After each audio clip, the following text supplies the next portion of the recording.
नमस्कार साथियों, इस चैनल पे हम एमपी पटवारी वर्ग 2 जेल प्रहरी और वन रक्षक के फ्री टेस्ट चला रहे हैं, जिसमें हम सभी इंपॉर्टेंट क्वेश्चनों की बात करते हैं साथियों। तो आज हम साइंस के क्वेश्चनों की डिस्कस करेंगे। आपको बता दूं साथियों कि एमपी पटवारी की पेपर में 25 नंबर साइंस से पूछे जाएंगे। तो साथियों, अगर आपने इसके पहले की वीडियो को नहीं देखा है तो प्लेलिस्ट के माध्यम से चैनल पे जाके वीडियो को देख सकते हैं। साथियों, यहाँ हम जितने भी क्वेश्चन बात करेंगे वो आपके क्वेश्चन और इसके 4 ऑप्शंस दिखेंगे। आपको अगर इन क्वेश्चनों के आंसर पता है तो हमें कमेंट करके जरूर बताइए और वीडियो के अंत तक जरूर बने रहे साथियों। और लास्ट में अपना स्कोर कार्ड कमेंट करना ना भूलें।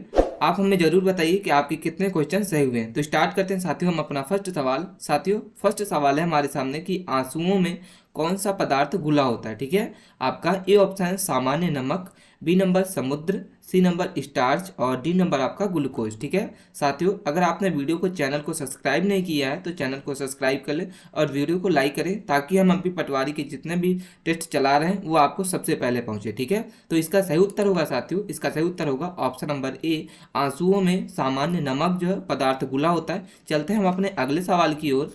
नेक्स्ट सवाल है कि लोहे पर जंग लगती है। ऑप्शन ए है आपका फेरिक ऑक्साइड से, बी नंबर आपका जलयोजित फेरल एवं फेरिक ऑक्साइड से, सी नंबर क्षारीय फेरल एवं फेरिक कार्बोनेट से और डी नंबर उपयुक्त सभी से। ठीक है साथियों, इसका आंसर होगा ऑप्शन नंबर डी, इसका सही उत्तर होगा उपयुक्त सभी कारण से लोहे में जंग लगता है। ठीक है, करेक्ट आंसर डी है। ठीक है, अगले सवाल की ओर चलते हैं कि आपका इंसुलिन जो है की खोज किसने किया था। इंसुलिन की खोज कौन किया था।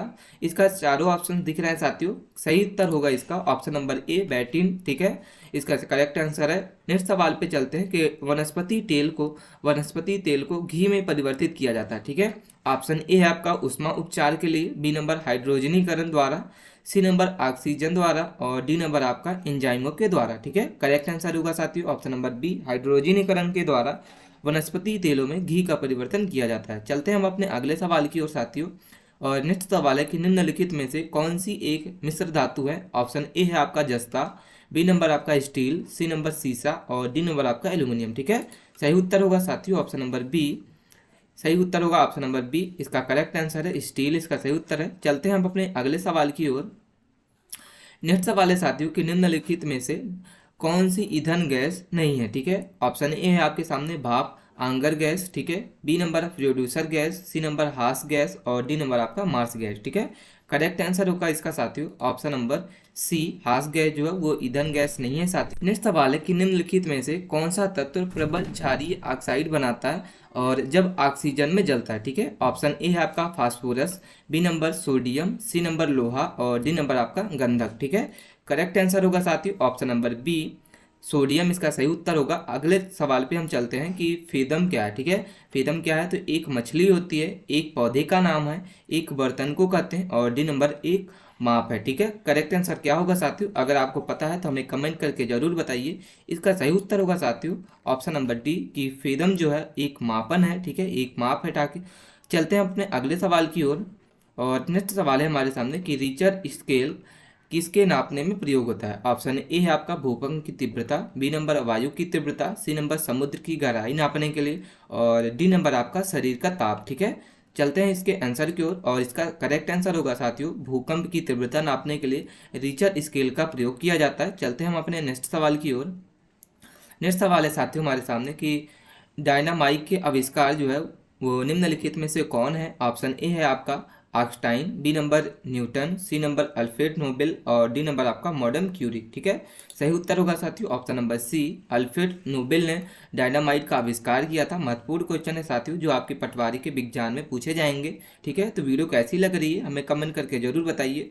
और अभी तक चैनल को सब्सक्राइब नहीं किया साथियों तो चैनल को सब्सक्राइब कर लें, अपने दोस्तों के पास शेयर करना ना भूलें। चलते हैं अपने अगले सवाल की ओर। और नेक्स्ट सवाल है हमारे सामने कि प्लास्टर ऑफ पेरिस प्राप्त किया जाता है। ऑप्शन ए है आपका सोडियम कार्बोनेट से, बी नंबर जिस्म से और जिप्सन से और सी नंबर यूरिया और डी नंबर आपका कार्बन से। ठीक है, करेक्ट आंसर होगा साथियों ऑप्शन नंबर बी, जिस्पन से, इसका सही उत्तर होगा प्लास्टर ऑफ पेरिस प्राप्त किया जाता है। अगले सवाल की ओर हम चलते हैं साथियों। और नेक्स्ट सवाल है हमारे सामने कि चिकित्सा व युद्ध में प्रयोग किए जाने वाले किन किरणों का नवीनीकरण अनुसंधान हो रहा है। ऑप्शन ए है एक्सरे किरण का, बी नंबर आपका लेजर किरण का, सी नंबर गामा किरण का और डी नंबर आपका कैथोड किरण। ठीक है, सही उत्तर होगा साथियों लेजर किरणें जो है उसका प्रयोग किया जाता है। ठीक है, नेक्स्ट सवाल है साथियों कि रडार जो है, रडार में किस प्रकार की तरंगे होती हैं? विद्युत तरंगे, बी नंबर आपका विद्युत चुंबकीय तरंगे, सी नंबर ध्वनीय तरंगे, डी नंबर उपयुक्त में से कोई नहीं। ठीक है, सही उत्तर होगा विद्युतीय चुंबक तरंगे जो रडार में होती हैं, पाई जाती हैं। अगले सवाल की ओर हम चलते हैं और हमारा नेक्स्ट सवाल है साथियों कि आकाश के नीले दिखाई देने का मुख्य कारण क्या होता है? ठीक है, ऑप्शन ए है आपके सूर्य की रोशनी नीली होती है। ठीक है, बी नंबर आपका वायुमंडल में उपस्थित धूप आदि के कणों द्वारा सौर किरणों का प्रकीर्णन, सी नंबर प्रकाश परावर्तन और डी नंबर आपका प्रकाश अपवर्तन। ठीक है, करेक्ट आंसर होगा साथियों ऑप्शन नंबर बी, इसका सही उत्तर होगा कि वायुमंडल में उपस्थित धूल आदि के कणों द्वारा सौर किरणों का प्रकीर्णन के द्वारा आकाश को नीला रंग दिखाई देता है। ठीक है, अगले सवाल की ओर हम चलते हैं और हमारा नेक्स्ट सवाल है साथियों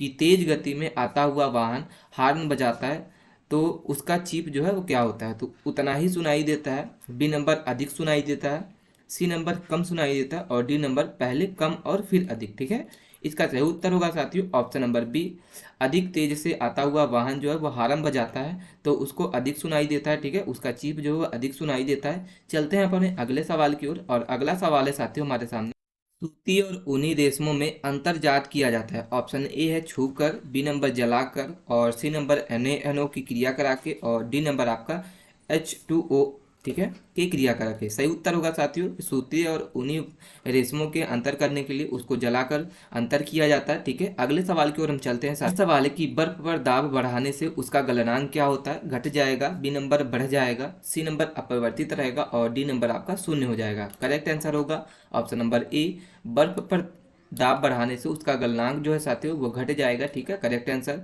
नेक्स्ट सवाल है हमारे सामने कि गर्मियों में सफ़ेद कपड़े क्यों पहनने जाते हैं? ठीक है, ऑप्शन ए है उष्मा के बुरे अवशोषक होते हैं और बी नंबर सस्ते होते हैं, सी नंबर आकर्षित होते हैं और डी नंबर आपका इसमें से कोई नहीं। करेक्ट आंसर होगा साथियों कि गर्मियों में सफ़ेद कपड़े इसलिए पहने जाते हैं क्योंकि उष्मा के ये बुरे अवशोष होते हैं। ठीक है, चलते हैं अपने अगले सवाल की ओर और नेक्स्ट सवाल है हमारे सामने कि निम्नलिखित में से गलत कथन कौन सा है? ठीक है, आपको चारों ऑप्शन दिख रहे हैं साथियों, इसका गलत आंसर क्या है आप एक कमेंट करके जरूर बताइए। इसका सही उत्तर होगा साथियों ऑप्शन नंबर सी, पारा पानी पर नहीं तैरता। इसका सही उत्तर होगा, ये गलत कंडीशन है और इसके अलावा सभी जो हैं आपके सही हैं। ठीक है, चलते हैं हम अपने अगले सवाल की ओर और नेक्स्ट सवाल है हमारे सामने कि संतरे में कौन सी विटामिन अधिक होती है? ऑप्शन ए है आपका डी, ऑप्शन बी है आपका सी, ऑप्शन सी है सी और ऑप्शन डी है आपका बी नंबर। ठीक है साथियों, संतरे में कौन सा विटामिन होता है? तो सही उत्तर होगा कि संतरे में ऑप्शन सी है, विटामिन सी पाया जाता है। ठीक है, सबसे अधिक। चलते हैं अपने अगले सवाल की ओर और नेक्स्ट सवाल है हमारे सामने कि चमगादड़ अंधेरे में भी उड़ सकते हैं क्योंकि उसकी सहायता जो है वो प्राप्त होती है। ठीक है, तो साथियों चमगादड़ अंधेरे में उड़ते हैं, इसका कारण क्या है? तो सही उत्तर होगा साथियों ऑप्शन नंबर बी, इसका सही उत्तर होगा कि अल्ट्रासोनिक वेव के कारण चमगादड़ अंधेरे में भी उड़ सकते हैं, उनको कोई भी प्रॉब्लम्स नहीं होती है। अगले नेक्स्ट सवाल है कि एल्युमिनियम किस खनिज से प्राप्त की जाती है? ऑप्शन ए है मेनामाइट, बी नंबर आपका एल्थ्राइसाइड, सी नंबर बाक्साइड और डी नंबर आपका थ्योरियम। ठीक है, करेक्ट आंसर होगा ऑप्शन नंबर सी, बाक्साइड, इसका सही उत्तर होगा। ब्लैक होल क्या है? ऑप्शन ए है नाहनियाँ क्या है, बी नंबर आपका उल्काएं, सी नंबर सूर्य के धब्बे और डी नंबर आपका इनमें से कोई नहीं। ठीक है, तो ब्लैक होल क्या होता है साथियों? करेक्ट आंसर होगा इसमें से कोई भी ऑप्शंस नहीं है, इसका सही उत्तर होगा। ठीक है, अगले सवाल की ओर हम चलते हैं और अगला सवाल है कि जल में स्थायी कठोरता का कारण है।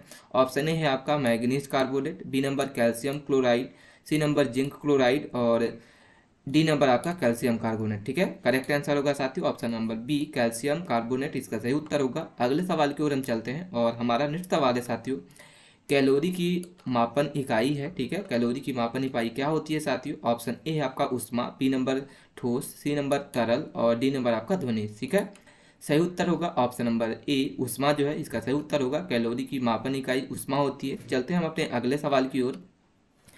नेक्स्ट सवाल है कि सूर्य उदय होते समय व डूबते समय लाल क्यों दिखाई देता है? तो सही उत्तर होगा विकिरण के, बी नंबर आपका जलवाष्प, सी नंबर धूल के कारण और डी नंबर आपका प्रकीर्णन। ठीक है, करेक्ट आंसर होगा साथियों इसका आपका ऑप्शन नंबर डी, प्रकीर्णन के कारण सूर्य उदय और डूबते समय लाल दिखाई देता है। ठीक है, प्रकीर्णन के कारण। ठीक है, अगले सवाल की ओर हम चलते हैं और हमारा नेक्स्ट सवाल है कि घरों में विद्युत षड्यंत्र जो है संयंत्र जोड़े जाते हैं। ऑप्शन ए है आपका सीरीज श्रेणी क्रम में, बी नंबर समांतर पैरेलल क्रम में, सी नंबर मिश्रित क्रम में और डी नंबर आपका इनमें से कोई नहीं। ठीक है, करेक्ट आंसर होगा साथियों इसका कि पैरेलल क्रम में समानांतर क्रम में घरों में विद्युत संयंत्र जोड़े जाते हैं। इसका सही उत्तर महत्वपूर्ण क्वेश्चन है साथियों। आपको वीडियो कैसी लग रही है हमें कमेंट करके जरूर बताइए, और अभी तक चैनल को सब्सक्राइब नहीं किया है तो चैनल को सब्सक्राइब कर लें, लाइक करें, अपने दोस्तों के पास शेयर करना वाले कि लोहे में जंग लगता है एक किसके कारण। तो लोहे में साथियों ऑप्शन ए है भौतिकी क्रिया के कारण, बी नंबर रासायनिक क्रिया के कारण, सी नंबर आपका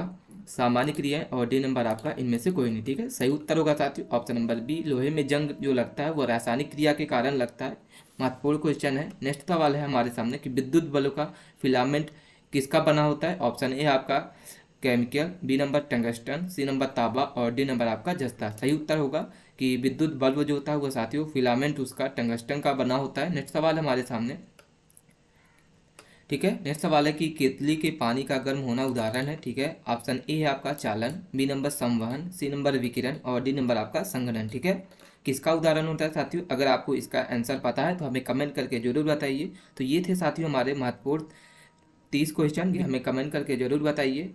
और अभी तक चैनल को आपने सब्सक्राइब नहीं किया है तो चैनल को सब्सक्राइब कर लें, अपने दोस्तों के पास साथियों शेयर करना ना भूलें। इसी तरीके से पटवारी की संपूर्ण तैयारी करने के लिए चैनल को सब्सक्राइब कर लें, लाइक करें। धन्यवाद।